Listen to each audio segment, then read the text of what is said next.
This is Lewis from Jolly, and you're listening to Sonic Perspectives. Jolly loves you.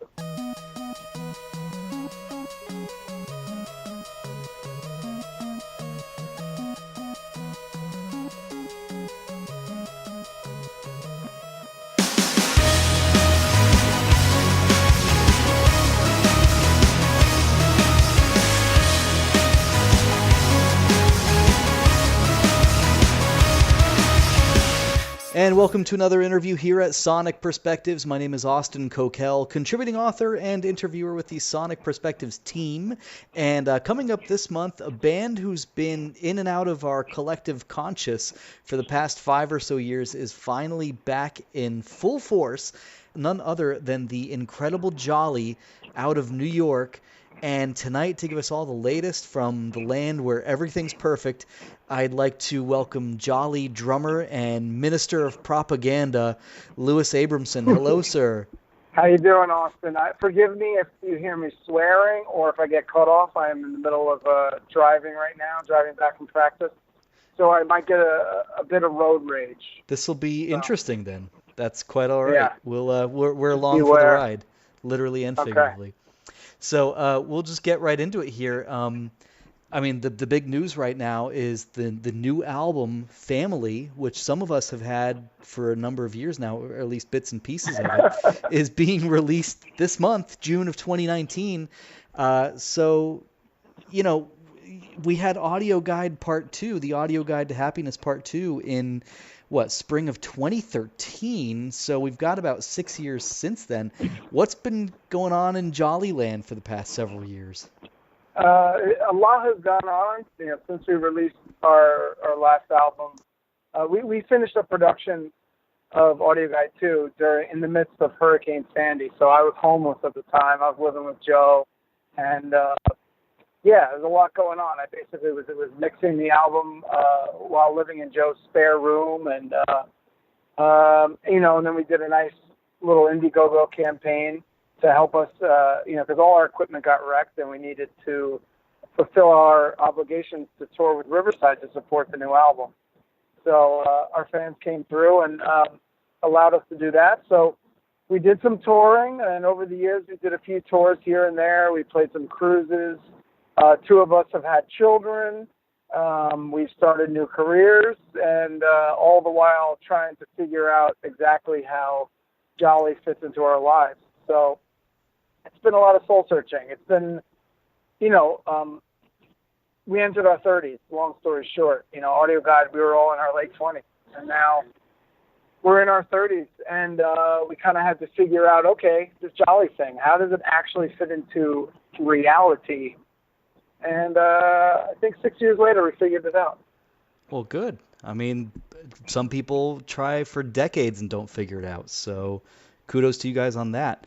Would you say sort of what you've gone through, between Sandy and, 2 of you guys having kids and, I think even Joe got married during that and everything. I mean, there's been a lot of different stuff going on.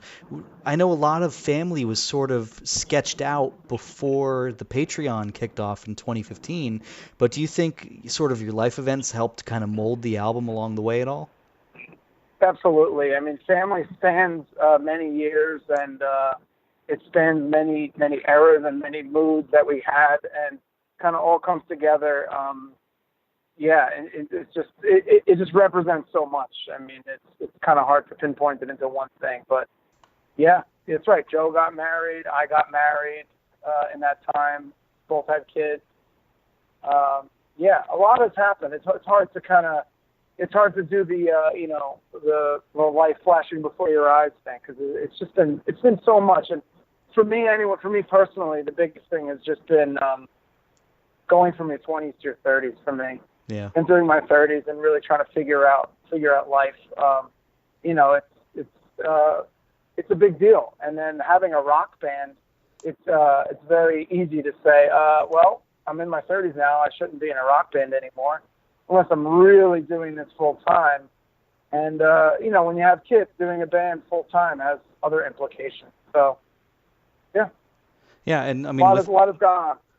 with Patreon, I mean, you guys have kind of made it work. I mean, it took a little while to get sort of the get into a rhythm there, but once you did, I mean, you started cranking stuff out, and it's like, I mean, personally, like I said, I've been with it since, you know, the Patreon launched, so I've kind of seen it grow and evolve and see the track listing change and some of the artwork, you know, be added and taken out, whatever. Like, and all of a sudden here we are and we have it, and it just feels a little unreal to me that it actually happened. And you know, it's like I said when we were introducing you, it's like you guys are back, and I'm sure some of your fans, you know, some of the Jolly faithful, the jellies, were a little worried about what was happening with the band for spells there. And I mean, I from what I can tell, you know, I've become friends with a lot of your fans as well, and you know, I think everyone kind of stuck it out with you. And I mean, what does that mean to you? Yeah, you know what, that's really true. And completing this album in the midst of having taken so long and having the fans still there waiting for us, and you know, we've apologized just so many times throughout the years, and everybody just kind of saying it's okay, take your time, just you know, just keep going. Yeah. And there's just been so many times where like we would work on it and then it would come to it like a dead halt. Like, you know, one example is when my son was born. You know, it just kind of like, whoa, you know, it really put a damper on things. But eventually it just started so we kind of stopped for a while, and then eventually it started eating away at us. We're just like, we've got to finish this. You know, we've got to do this because it was just burning inside of us. And everybody just sat there waiting. You know, our fans just sat there waiting. And I got to say, what a beautiful thing that finally we committed to finishing it. We did it. We're so proud of it. And you guys, you know, you guys are all there still. And it's a truly remarkable thing. Now, when I'm talking about Jolly figuring out what, you know, where Jolly fits in reality, you know, in our 30s, for me, this is where it is. You know, just being able to come together with the rest of the guys in the band and finish this album, and then to actually have people that care about it and that appreciate it, and they, you know, and are on our patient and waiting. It's a truly just beautiful thing. I mean, that is the complete transaction for me. All the money that we you know suck from you guys, it's all just to actually fund the enterprise. You know, it's like we don't make any money from this, and we discovered that we actually don't give a shit about that. We don't care. It's just a privilege to be able to work on art and have people consume it. People care about it. Yeah, and I mean, that's, you know, we've just seen it. There have been rumblings that the album has been building and building, and since the actual official announcement that, you know, pre-orders are open and shirts are coming your way, and, you know, if you want a signed copy, the deluxe version, all this stuff, you know, the fun sort of, you know, sort of the headache merch, you know, marketing part for you guys, but the fun swag part for the fans. It's like, I think it's like I don't know, we collectively, it's like just like a big release for all the fans that it's here and it's happening, and you guys are going out on tour in a few weeks, and it's like it's back. You know, it's amazing. It's like like having seen the when we actually got the album back, you know, from getting them pressed, it was surreal actually holding it, because we've been looking at this cover for years, and it's like, you know, everybody has been. And then we actually opened a box and picked up the CD, and I was like, I've been visualizing, like, whenever we start working on the new album, it's always like, man, I can't wait to hold it. You know, I just can't wait to actually be holding something that exists outside of concepts and ideas, like an actual physical thing. I guess that's why people still buy CDs. It's not, obviously not for the, you know, for the utility of it. It's just because it represents the tangible existence of something. And for us, you own the music and the album, you own it, you have it, you can hold it, and what a great feeling to actually hold it. And that's what we said. We're like, it's here, it's it, we did it, we made it, and now we can give it to you guys. We've been dying to give it to you guys for so long. Yeah. Finally, we can do it. Well, especially where, like with Audio Guide 2, I mean, I remember hearing the stories where, you know, it existed, its only physical form was on like an external hard drive. And like, you know, on a wing and a prayer, it ended up not floating like in the Atlantic Ocean. Like you guys somehow had the album still. So Oh my goodness. Yeah. And then again, it's just because I happened to be like doing final touches on the mix right when the storm hit. So I was like, okay, I'll go stay with my my mother-in-law for a few days, and in the process, I might as well just bring my hard drive and do these little mixes. I might be there for 4 or 5 days. Turned out being more like 4 or 5 months. Yeah. But luckily, just the timing was right, and I scooped them up. I lost pretty much everything that I owned except for the Audio Guide 2 hard drives, and that's pretty much it. Jesus. Well, a couple of ugly T-shirts too. Yeah, I might have seen one of those one time. Yeah, I tried to pawn one off on you. It's by all means, you hold on to the jolly history. I mean, you be the curator of that. Fair enough. So, talking a little bit about the band, I mean, for anybody who just kind of listens to our interviews sort of, for the hell of it and isn't quite familiar with you guys, as I mentioned, you're the drummer. But, you kind of wear multiple different hats. Like I said, you sort of do a lot of the social media and marketing and everything. You occasionally do vocals. And I also mix and produce the albums as well. Yep, which is, quite a feather in your cap because all the albums sound awesome. And you also do producing work like freelance too, I believe. Here and there. When it comes in, it's kind of for fun on the side, a little side hustle. But most of my producing efforts go into Jolly. Yeah, sure. And then you also do some backup vocals, like on Firewell. You kind of do the Devin Townsend-esque, harsh vocals, if you will, and then I believe I'll tell you what, there's little Easter eggs of Lewis all around. There's sometimes there's a little guitar in there that might be me. There's a little keyboard that might be me. A little bass maybe even. Yeah. Who knows? So it's there somewhere. It's all over. Well, that's the cool thing about you guys. You all kind of have a DIY attitude with the band, especially when it comes to music videos and everything. Like you guys have done, cell animation and all kinds of stuff. But we've got Anthony on bass and backup vocals, and then Joe Riley on keyboards, and Annadale, the mysterious gypsy-esque Jimi Hendrix frontman, on lead vocals and most guitars, probably 98%, I'd guess. And that's the band. But I mean, talking about you guys, before I called you just now, I was just sort of jotting down just from my own memory some of the tours and festivals you've been on and everything. And you guys have played a lot of stuff. I mean, I listed it out. You toured with Riverside, Pure Reason Revolution, Scale the Summit, The Reign of Kindo, Big Elf, probably some others who have been on some of those tours. I can't even remember. You've headlined, I believe, Prog Power Europe. You were on Progressive Nation at Sea, Cruise to the Edge 2015, Progtoberfest, Rozfest. You opened for Flying Colors, and I believe the Winery Dogs at the Best Buy Theater in New York. And now, like we said earlier, you're going to Europe again for the first time in a while in June. Yeah. And you're playing like 4 or 5 dates all over Europe, and you're doing some festival dates with like the Flower Kings and Focus and IQ, and you're playing Deboterai. So it's like for guys who do this like part-time is even putting it nicely, like you're basically like reservists of a band. You guys have played a lot of places and with a lot of like really esteemed bands. So like, I mean, what the hell has that journey been like for you? It's been amazing. I mean, we've just tried to take it one opportunity at a time. But that's one thing when we were kind of regrouping in this 6-year hiatus phase.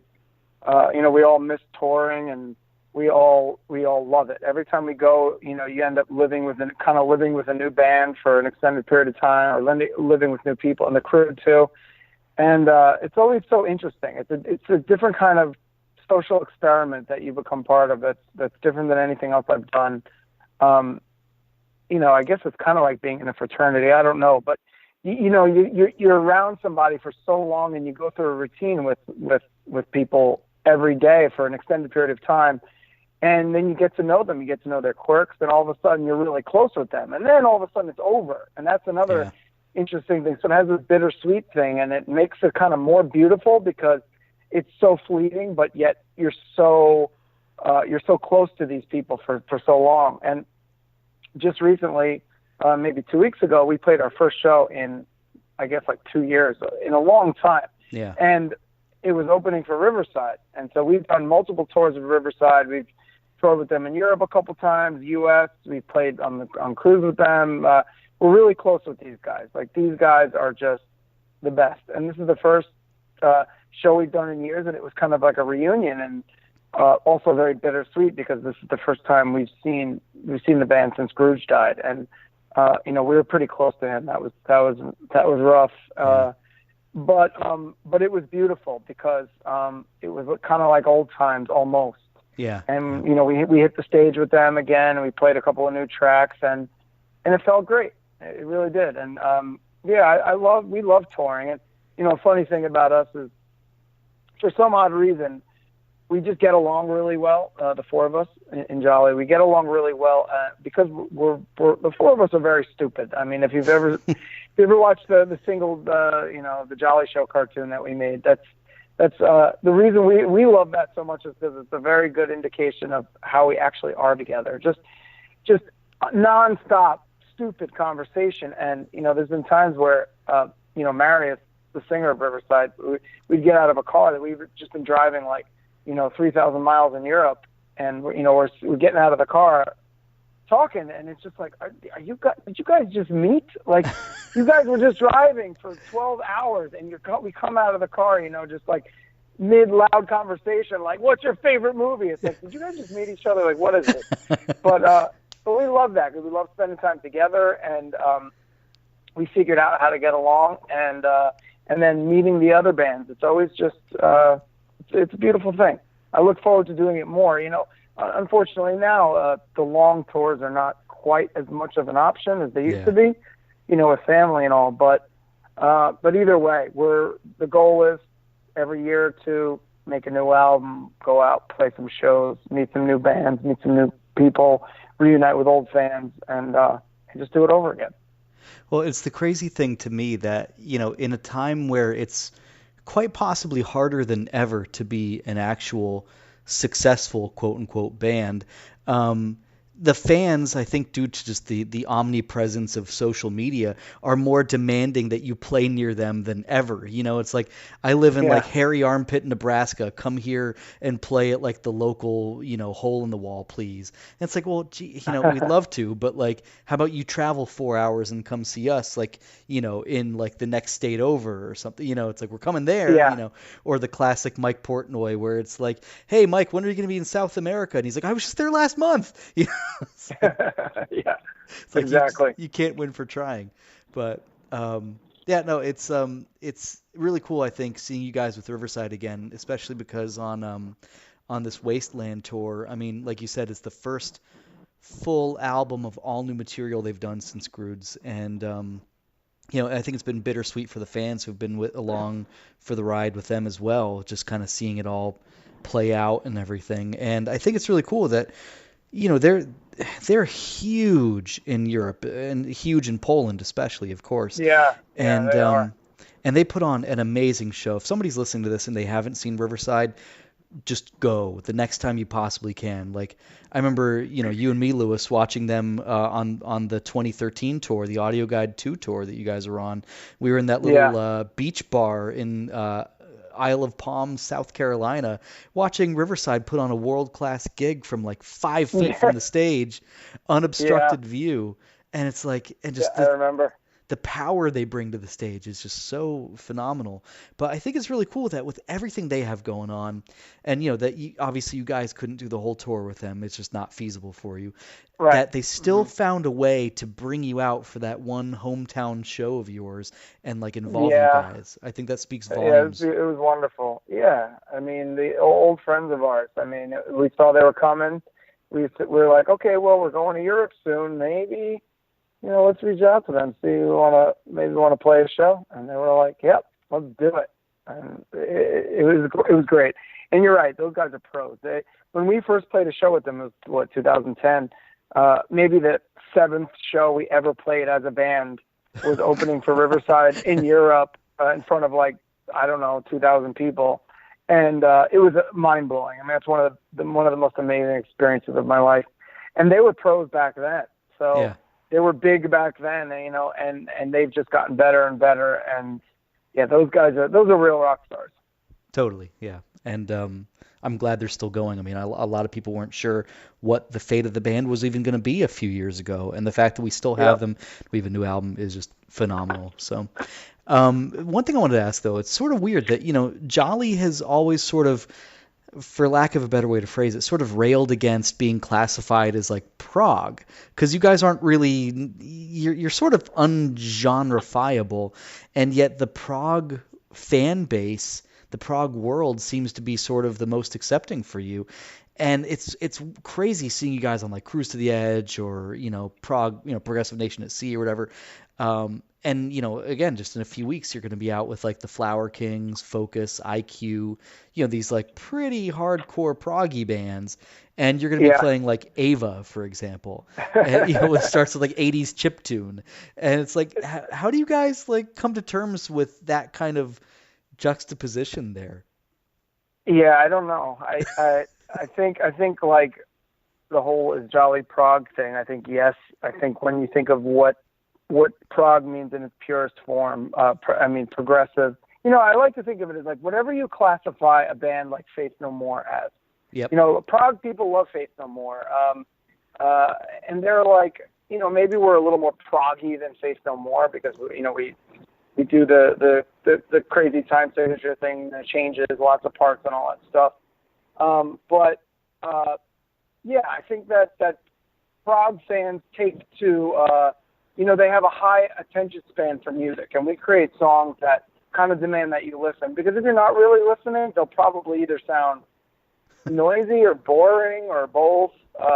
You know, it's kind of like it demands attention, and prog fans give attention to the music they're listening to, so that already kind of sets them up. Then you could talk about is it their taste or not. Well, that all depends on the listener, but at the very least, if they're giving the attention there, they'll probably find something that they like. And you know, we're not overtly in your face in any certain way. We're not the heaviest band out there. We're not the most technical band out there.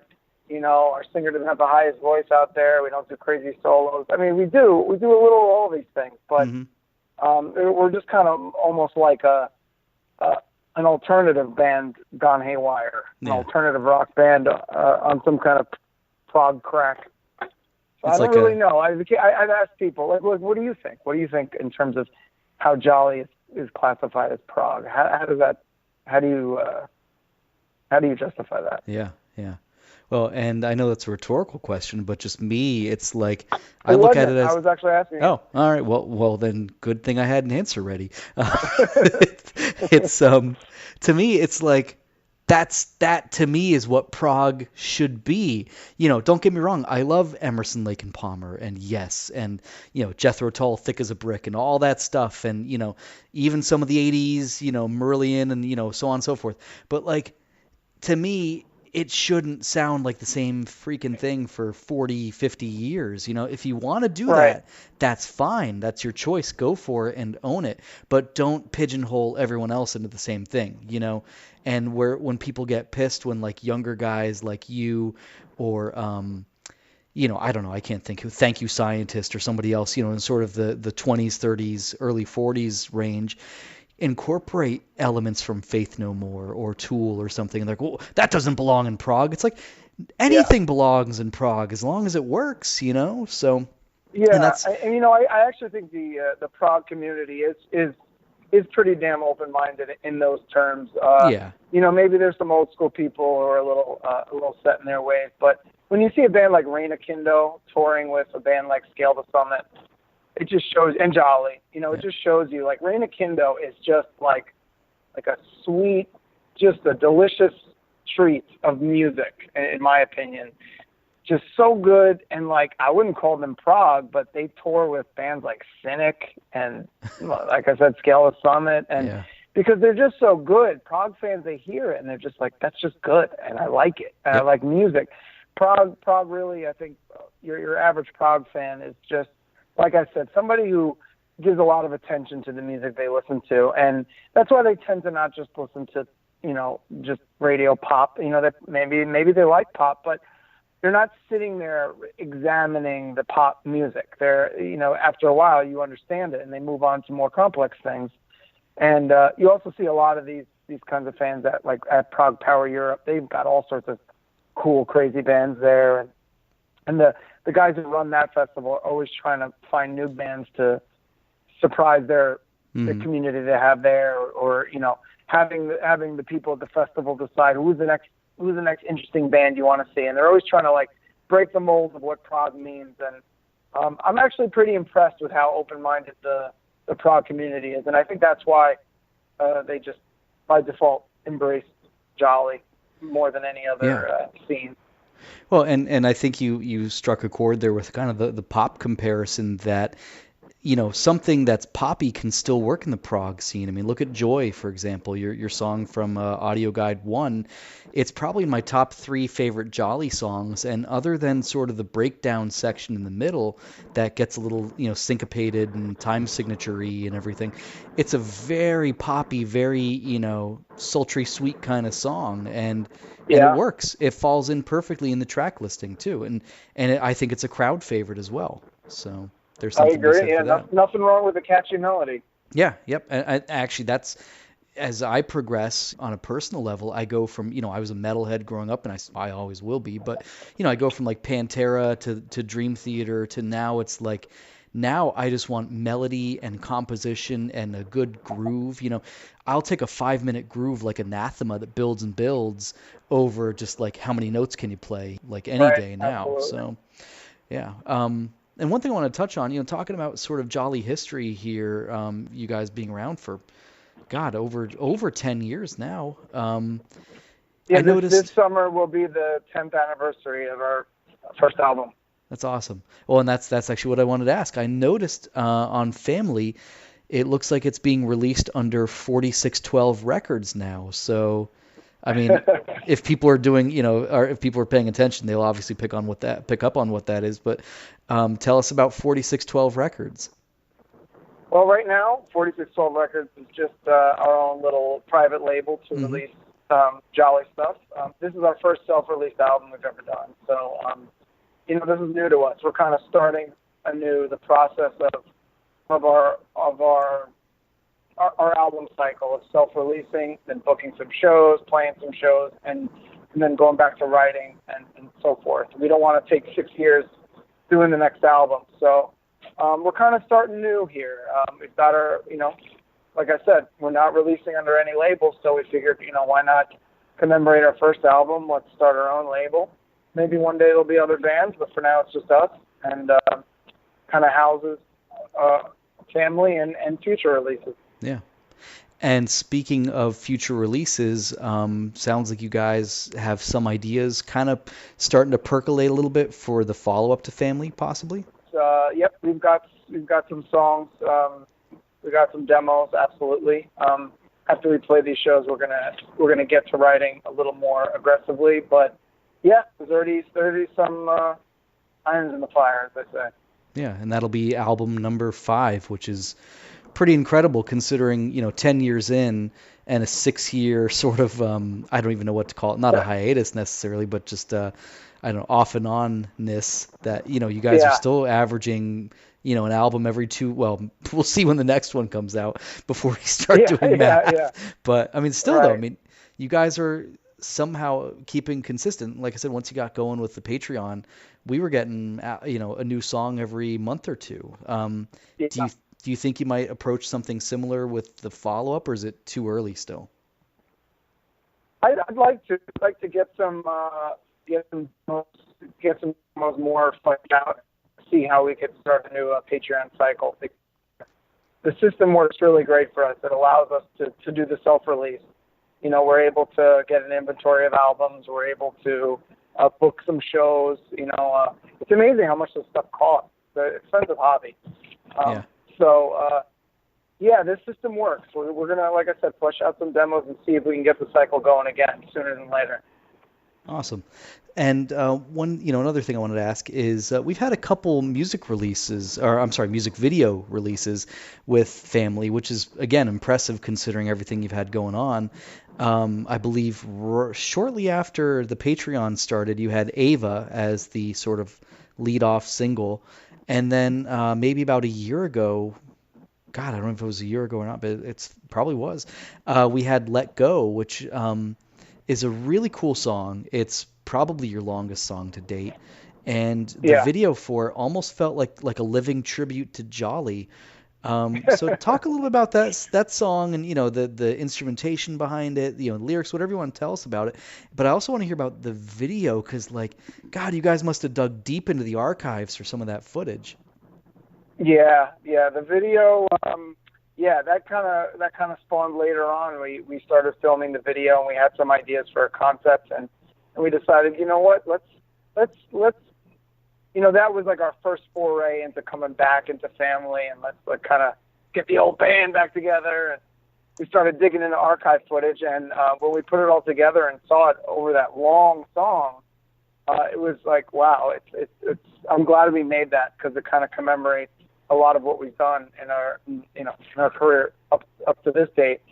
And that song itself, that was the hardest song to complete just because that song, it was so long, obviously. It's like 3 or 4 songs in one. And it was the first song that we released on Patreon after the initial launch. The initial launch had a few songs that were already complete, but that was the first one where we actually started the campaign. And while we're making that song, my son was born and all sorts of life changes happened. I changed my career. So that song was hard. We could not let go of Let Go. It just went on forever. And that's why it's the longest song we've made. But getting that song completed was a big step in actually finishing Family. It really felt like, okay, we got this load off our backs. Let's power forward and let's finish this. And so, I think it still took us a while to regroup after that, but I think maybe once we got Circuit Heaven, or I can't remember what the next song was, we felt like, okay, it's easier than Let Go. Let's just keep going. Yeah, right. It's all downhill. Yeah. So like I said earlier, you guys are playing Europe in a few weeks. You've got, I think, 5 dates. Tell us about where you're playing and kind of why you decided to go with those cities, because I think you're revisiting some places you've been to, right? Yeah, we just wanted to, and it's been a long time since we've played. We wanted to do some headline shows and just see what it's like. It's been years, and hasn't been a lot going on with Jolly other than working on this album little by little. So, we want to play some headline shows and play some places that we've played before and see what kind of turnout we get. And just this is a starting point for us. Like I said, we're finding a new, fully DIY album cycle, and that includes writing, recording, releasing, and playing some shows. So this is kind of our starting point. We're going to see, okay, how does it go? Since we got booked for a festival, we figured this is the perfect time. Let's just book a couple of shows, see how they go, and we'll take it from there. We'll do, a tiny bit of promotion. It's going to be very modest because this is just our starting point. And then for the next album cycle, we'll do some tweaks. Maybe we revisit the cities. Maybe we pick new cities. Maybe we do more shows. We'll see. But for now, it's just kind of let's just start somewhere and see how it goes. Yeah, and you said you're doing headlining shows. Are you guys going to have any local openers or anything, or is it just like an evening with Jolly? Yeah, we've got a couple of we've got some local openers for the shows. I think in Paris and in London and in Cologne. We've got some local bands. Cool. And where can people go to find out tour dates and all that stuff? I mean, obviously, probably your Facebook page. Anywhere else online? Yeah, go to jollybands.com and I think maybe /tour to see the dates. But if you go to jollyband.com, you'll see there's a icon for tour dates. And then you can buy the tickets right on the website. Excellent. And one thing I want to talk about, because we're almost out of time here, I wanted to kind of revisit Riverside, and the show from a couple weeks ago. You had a very special guest in the audience that night, who might have gotten a shout out from the crowd. What was that moment like for you?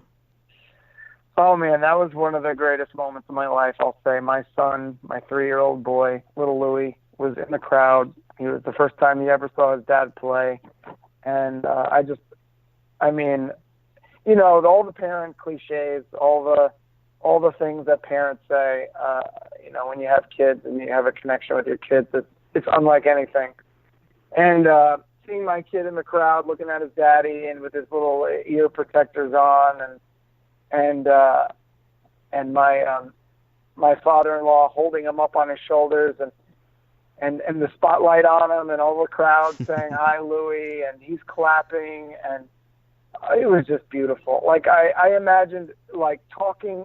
I got up in the middle of the show and I went to the mic and I basically told the audience that my son is there, and I directed them to all say hi to him. And I figured that I wouldn't be able to see him, or I wouldn't even be sure if he was there. Maybe he left, maybe it was too loud for him, maybe he hated it, but he was right there in the front, sitting on my father-in-law's shoulders, and they managed to put the lights on him, and everyone could see him. And then when everyone said hi, Louie, and he just started clapping, and it was so cute, so sweet. That's something I've always wanted my son to see me play. That was the first time, and he just loved it, and he wouldn't stop talking about it after. It was truly a beautiful experience. Awesome. That's like perfect right there. Well, I guess, like I said, we're kind of running a little short. Is there anything you want to talk about? I mean, obviously, there's a ton you could probably talk about with family, and you're welcome to. The tour coming up, Jolly version 4.0 or whatever we're on now is going. So, yeah. I mean, anything you want to talk about before we wrap it up? I mean, just that I got to say again how grateful I am for fans like you. You've been a Jolly fan for a long time, and I appreciate it to such a degree that I can't even say. Like, it really means a lot. And like, I know you. With you, it's a little different because I kind of know you personally, and you're a friend of mine. So you're a friend who is a Jolly fan, and that's how we met. So I'm grateful for that. I'm also just grateful for all the people out there. We had our album out for pre-order yesterday, or was it today? I don't know.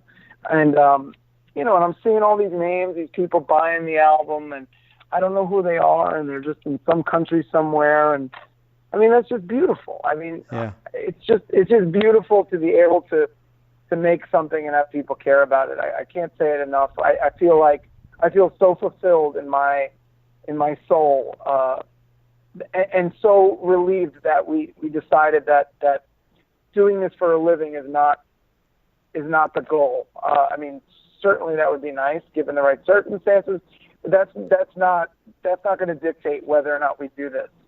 And we just want to do it. We just want to get together and make music and give it to you guys. And we think that we're kind of finding a way to do that.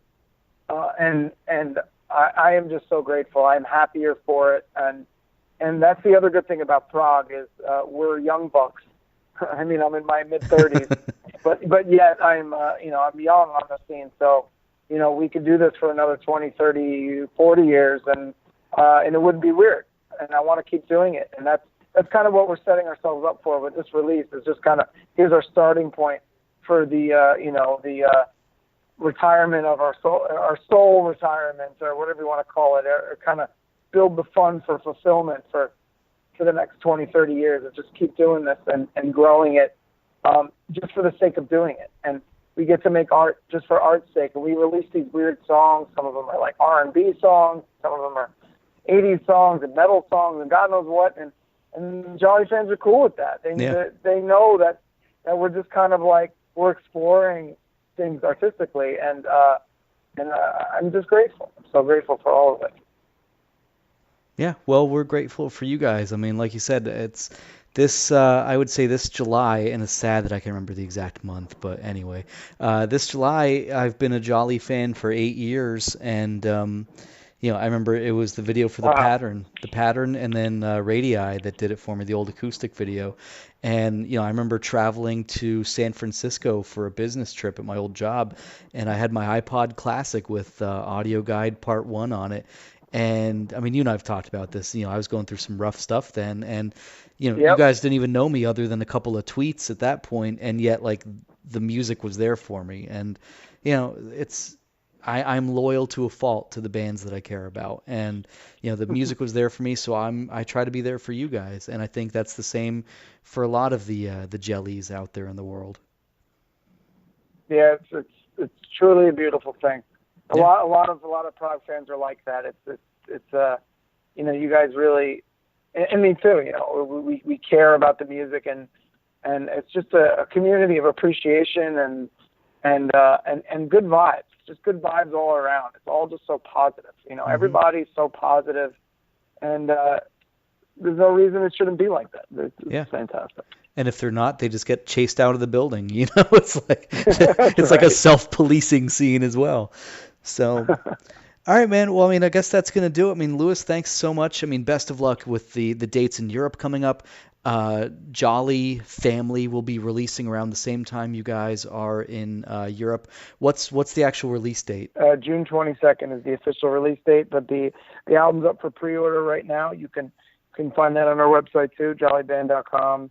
And we got it for sale now, but officially June 22nd it will be available. And speaking personally, everywhere. Go get it Sunday.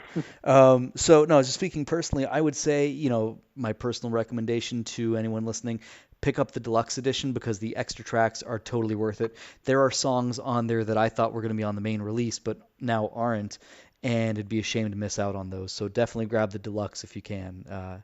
It'll be totally worth it. So June 22nd, Jolly Family is coming out.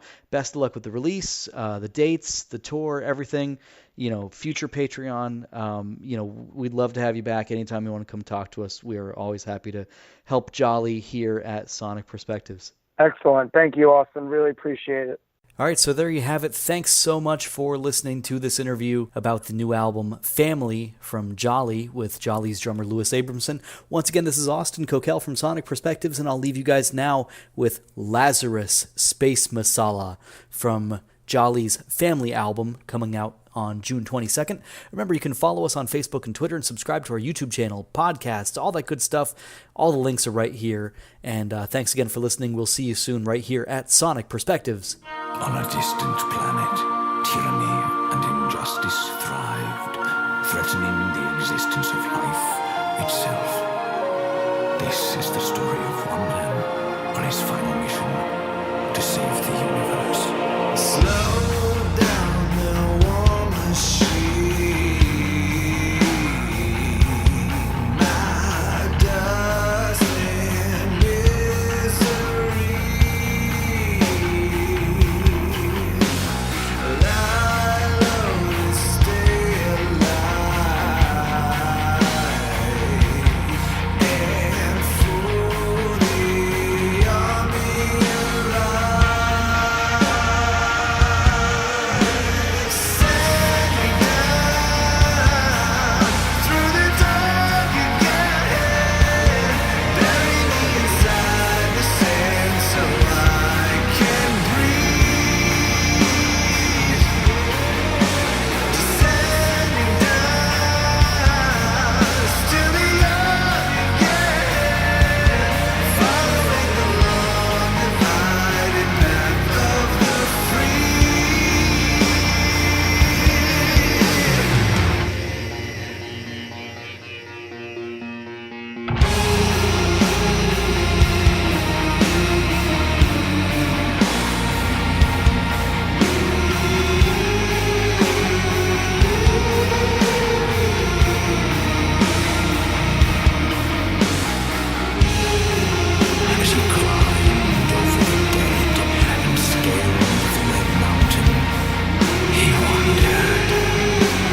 With the mission complete, he sat down and closed his eyes. He began to feel a glimmer of peace.